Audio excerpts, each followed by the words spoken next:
Imagine कीजिए कि एक स्टूडेंट है जिसका एग्ज़ाम अगले 2 महीने में होने वाला है। स्टूडेंट के लिए ये एग्ज़ाम क्लियर करना बहुत इम्पॉर्टेंट है, क्योंकि ये उसके अकेले का सपना नहीं है, बल्कि उसके परिवार का, उसके दोस्तों का और उससे जुड़े सारे लोगों का सपना है। अब इस स्टूडेंट को, जिसको पढ़ाई में मशरूफ़ रहना चाहिए, अगर वो धरने पर बैठ जाए और न्याय की डिमांड करने लग जाए, इसका मतलब है कि परिस्थिति बहुत आपत्तिजनक हो चुकी है। और मध्य प्रदेश में यही देखने को मिला। एमपीपीएससी की नाकामियों से तंग आकर स्टूडेंट्स ने न्याय यात्रा निकाली और वो प्रोटेस्ट पर बैठ गए। हेलो एवरीवन, मेरा नाम मोनिका है और लेट्स क्रैक यूपीएससी सीएसई में आपका स्वागत है। आज के इस वीडियो में हम मध्य प्रदेश लोक सेवा आयोग में क्या खामियां हैं उस पर डिस्कशन करेंगे और इस न्याय यात्रा के चलते स्टूडेंट्स क्या डिमांड रख रहे हैं, हम उस पर भी चर्चा करेंगे। तो पीछे जो तस्वीर है वो उसी प्रोटेस्ट की है, उसी न्याय यात्रा की है, जिसमें स्टूडेंट्स नारे लगाते हुए हैं या फिर स्टूडेंट्स धरने पर बैठे हुए दिख रहे हैं। देखिए, ये जो न्याय यात्रा है उसमें बहुत तरह की डिमांड्स रखी गई, पर बेसिक एजेंडा तो है कि एमपीपीएससी में रिफॉर्म्स आने चाहिए। एमपीपीएससी का एग्ज़ाम 3 चरणों में होता है, प्रीलिम्स, मेंस और इंटरव्यू। प्रीलिम्स, मेंस, इंटरव्यू जैसा यूपीएससी में होता है वैसा ही एमपीपीएससी का भी पैटर्न है। प्रीलिम्स जो है उसकी डेट 2025 की अनाउंस कर दी गई है, जो कि 16 फरवरी की है। 16 फरवरी 2025 को एमपीपीएससी का प्रीलिम्स होना है। पर आपको और भी चीज़ें बहुत इंटरेस्टिंग पता होनी चाहिए ये समझने के लिए कि एमपी में एग्ज़ाम समय से नहीं हो रही हैं। दरअसल देखिए, ये प्रोटेस्ट का ही फ़ोटो है। 2025 का प्रीलिम्स का डेट 16 फरवरी है, पर इसमें कितने पद हैं वो अभी तक अनाउंस नहीं किए गए हैं। 2024 का मेंस का एग्ज़ाम हो गया है और फॉरेस्ट मेंस का रिजल्ट आ गया है। 2023 का मेंस का रिजल्ट अभी तक नहीं आया और 2022 के इंटरव्यू अभी चल रहे हैं।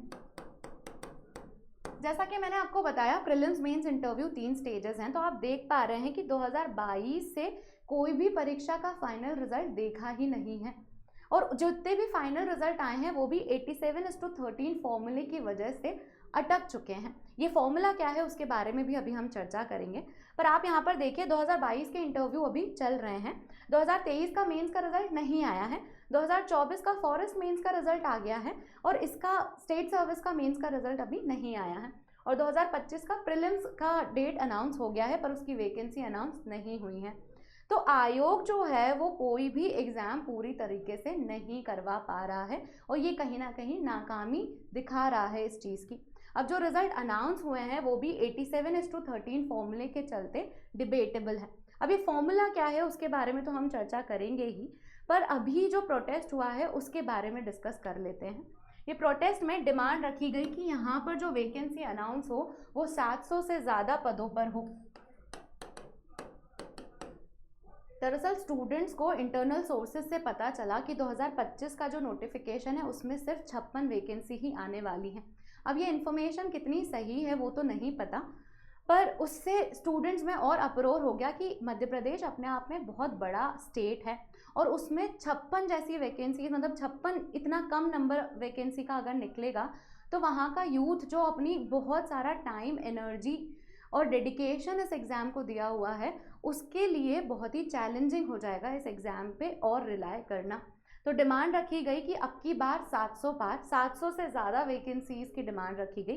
साथ ही 2023 के मेंस के रिज़ल्ट जारी करने की भी डिमांड रखी गई कि 2023 का मेंस के नतीजे आएँ, क्योंकि स्टूडेंट्स को ऑलमोस्ट एक साल से ऊपर हो गया है इसका वेट करते करते।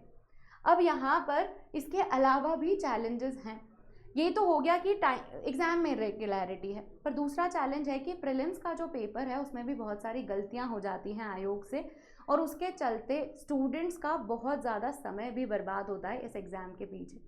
आयोग को साल में एक पेपर बनाना है प्रीलिम्स का, अब वो पेपर भी वो ढंग से नहीं बनाएंगे तो स्टूडेंट्स जो अपना इतना सारा समय देते हैं इस एग्ज़ाम में वो उस पर कैसे भरोसा कर पाएंगे। यही टूटता हुआ भरोसा जो है उसको और मजबूत करने का एक और तरीका सुझाया गया इस न्याय यात्रा में, जिसमें उन्होंने डिमांड की कि 2019 से जो जितनी भी मेंस की कॉपीज़ चेक हुई हैं वो अवेलेबल कराई जाएं, वो जो है कि किस तरह से इवैल्यूएशन होता है, किस तरह से मार्क्स दिए जाते हैं, ये स्टूडेंट्स को पता चले। 2018 तक ये प्रोविज़न था, 2019 से ये प्रोविज़न हटा दिया गया था। तो स्टूडेंट्स डिमांड कर रहे हैं कि 2019 से जितने भी मेंस हुए हैं उनकी कॉपीज़ अवेलेबल कराई जाएं कि इवैल्यूएशन कैसे हो रहा है, किस चीज़ में आपके मार्क्स कट रहे हैं, ये आपको पता चले। साथ ही स्टूडेंट्स का भरोसा बने आयोग पे कि आयोग कॉपियाँ चेक करता है और कॉपी किस हिसाब से चेक होती है, किसके मार्क्स कितने हैं, ये भी पता किया जा सके।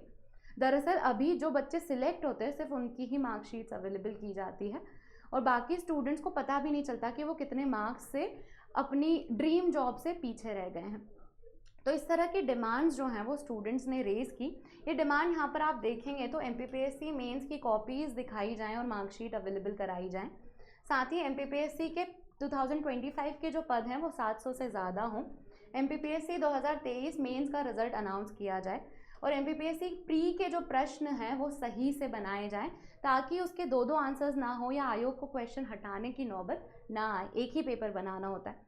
इसके अलावा MPSI का भी मुद्दा उठाया गया जिसमें MPSI की एग्ज़ाम 2017 से हुई नहीं है।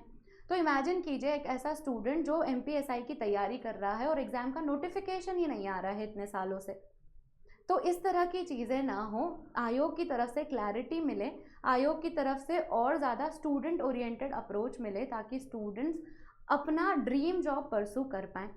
अब इसमें एक डिस्कशन हुआ था हमारा 87:13 फॉर्मूला का, ये भी हम देख लेते हैं। दरअसल MP में OBC का रिजर्वेशन 14% से बढ़ाकर 27% कर दिया गया था, पर यह मुद्दा हाई कोर्ट के पास गया और वहाँ से प्रॉब्लम स्टार्ट हो गई। प्रॉब्लम ऐसी हुई कि ये रिजर्वेशन इम्प्लीमेंट करना है या नहीं, ये अभी भी डिस्कशन में है और इस पर कोई जवाब नहीं आया। तो रिजल्ट्स तो नहीं अटका सकते इस रिजर्वेशन के केस की वजह से, तो रिजल्ट्स अनाउंस करने के लिए इस फॉर्मूले का इस्तेमाल करना शुरू कर दिया। एग्जाम्पल से समझते हैं, आपको बेहतर समझ में आएगा। अगर 100 पद हैं, 100 पोस्ट हैं, तो उसमें से 87 पोस्ट पे तो रिजल्ट एक एक स्टूडेंट 87 पोस्ट एक एक स्टूडेंट को दे देते हैं। बची हुई पोस्ट जो है 13, उसके लिए OBC कैटेगरी वालों को भी सिलेक्ट किया जाता है और अनरिजर्व्ड कैटेगरी वालों को भी सिलेक्ट किया जाता है। तो इस 13 पोस्ट पे दो कैंडिडेट सिलेक्ट किए जाते हैं और उनको रिजल्ट दे दिया जाता है। अब क्या है ना कि जब तक क्लियर नहीं होगा तब तक ये 13 पोस्ट पर कौन आएगा ये नहीं पता है। तो जब तक ये पूरा OBC रिजर्वेशन का मामला क्लियर नहीं होता तब तक पूरी तरह से पोस्ट फिल भी नहीं हो पा रही हैं और स्टूडेंट्स जो क्लियर भी करते हैं इन 13 पोस्ट पर उनकी ज्वाइनिंग भी डिबेटेबल रहती है, डिस्कशन में रहती है। तो ये अनसर्टनिटी भी हटाई जाए, क्योंकि ये वाला चीज़ भी अब क्लियर कर देना चाहिए। स्टूडेंट्स का बहुत नुकसान हो रहा है इन सब चीज़ों की वजह से और इसी के कारण ये न्याय यात्रा निकाली गई। अब रिफॉर्म्स होते हैं या नहीं होते हैं, आयोग का क्या निष्कर्ष निकलता है इस पूरी चीज़ पे और क्या क्या अपडेट्स आती हैं वो हम इस चैनल के थ्रू आपको बता देंगे। होपफुली आपको इन्फॉर्मेशन पसंद आई है। आपके क्या विचार हैं इस पूरे मुद्दे पर वो भी आप हमें कमेंट सेक्शन में बता सकते हैं। Thank you for watching.